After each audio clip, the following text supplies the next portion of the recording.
បាទជំរាបសួរបងប្អូនអរគ្នាថ្ងៃនេះនៅបងប្អូនបងប្អូនមកទស្សនាវីដេអូដែលទៅឆ្ងល់ម្រះនេះបងប្អូនអរគ្នាដែលលោកតែបងម្រះចូលនឹងទឹកសំណយើងដែលកំពុងតែពុះឲ្យបងប្អូនអរគ្នាហ្នឹងហើយឥឡូវជាបឋមបងប្អូនអរគ្នាកំពុងតែច្រាមទឹកជ្រូកជាមួយនឹងមសួរបងប្អូនហ្នឹងហើយនេះដាក់គ្រឿងដាក់ក្រូវលាយចូលគ្នាយើងចាំទឹកជ្រូកចាំអីឲ្យម៉ត់ចឹងណាដើម្បីយើងញាត់ចូលក្នុងម្រះយើងបងប្អូនអរគ្នាហ្នឹងហើយដោយសារថ្ងៃនេះចង់ហូបរបស់វិញ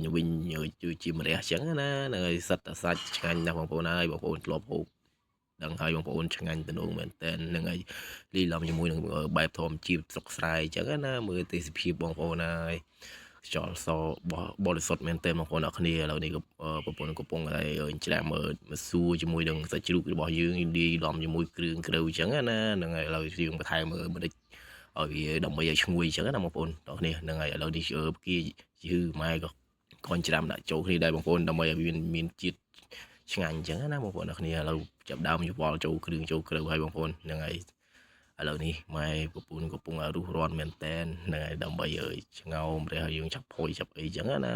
ចំណែកខ្ញុំនៅបង្កាត់ភ្លើងចង់ឲ្យលុតអស់ហើយបងប្អូនអ្នកគ្នា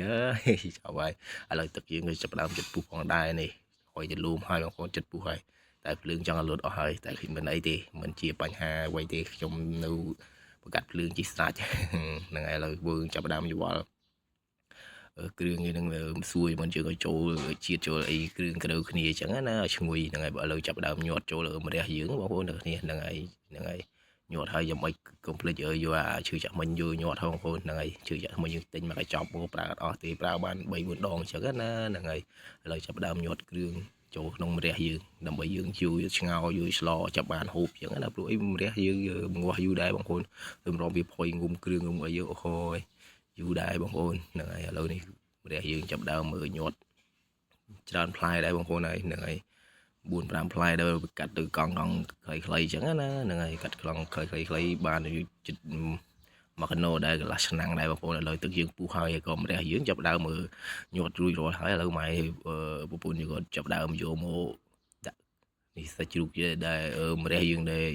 យើងញាត់អត់អស់បងប្អូនហ្នឹងហើយយើងម្រះយើង1 គីឡូក៏ដែរហ្នឹងហើយឥឡូវយើងដាក់គ្រឿងក្រៅខ្លះអីខ្លះអញ្ចឹងណាឥឡូវម៉ែកំពុងតែបង់ម្រះយើងចូលហើយបងប្អូនអ្នកគ្នាហ្នឹងហើយម្រះបងប្អូនតំណងមែនតែនរកឃើញហ្នឹងអូហយជាតិណាស់បន្តិចហលក្តៅអញ្ចឹងណាហ្នឹងហើយឥឡូវនេះស្ងោមម្រះយើងរួចជាស្រេចហើយបងប្អូនអ្នកគ្នាហ្នឹងហើយតំណងមែនតែននេះក្តៅហុយបងប្អូនហើយច្រើនកង់មកទេរៀងងាស់ហើយរៀងងុំគ្រឿងងុំអីតំណងណាស់បងប្អូនឥឡូវមកបងប្អូនមកហូបបាយជាមួយខ្ញុំហ្នឹងហើយលីឡំជាមួយទេវជីបែបស្រុកស្រែនេះបងប្អូនហើយជីវភាពបែបស្រុកស្រែពេលល្ងាចឡើងពេលលឹមឡើងក៏ស្រស់ស្អាតនឹងលីឡំជាមួយខ្យល់បរិសុទ្ធអញ្ចឹងណាហ្នឹងហើយមាននឹងការស្វាយផ្កាយអញ្ចឹងទៅនឹងសัตว์យំជេបចាប់ពេញស្រែពេញស្រូវអញ្ចឹងទៅណាបងប្អូនអរគ្នាហ្នឹងហើយអរគុណបងប្អូនអរគ្នាជូនពរបងប្អូនសុខសប្បាយទាំងអស់គ្នាបាទ